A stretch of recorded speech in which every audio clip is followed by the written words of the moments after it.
నూతన జాతీయ విద్యా విధానంను కేంద్ర మంత్రిమండలి ఎప్పుడు ఆమోదించింది? When is the new national education policy approved by the central ministry? 2020 July 29. 2019 May 31 నివేదిక సమర్పించారు. 2020 జూలై 29 కేంద్ర మంత్రిమండలి ఆమోదించింది.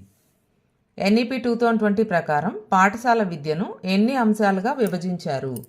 Into how many parts the school education divided according to NEP 2020? 8 అంశాలు, 8 పార్ట్స్. 5+3+3+4 విధానంలో పునాది దశ, the foundation stage in 5+3+3+4 system.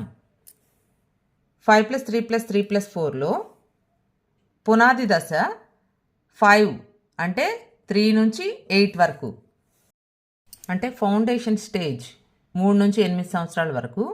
Next సన్నాహక దశ 8 నుంచి 11 సంవత్సరాల వరకు, ప్రిపరేటరీ స్టేజ్. నెక్స్ట్ మధ్య దశ, మిడిల్ స్టేజ్, ఇది 11 నుంచి 14 సంవత్సరాల వరకు. నెక్స్ట్ ద్వితీయ దశ, సెకండరీ స్టేజ్, 14 నుంచి 18 సంవత్సరాల వరకు. నెక్స్ట్ కాబట్టి దీనికి ఆన్సర్ పునాది దశ అంటే 3 నుంచి 8 సంవత్సరాల వరకు. ఎన్ఈపీ 2020 ప్రకారం కనీసం ఏ తరగతి వరకు మాతృభాషలో బోధన జరగాలి? At least up to which class teaching should be done in mother tongue according to NEP 2020?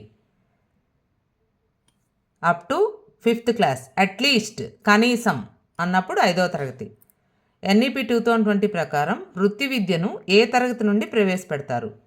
From which class vocational course is introduced according to NEP 2020?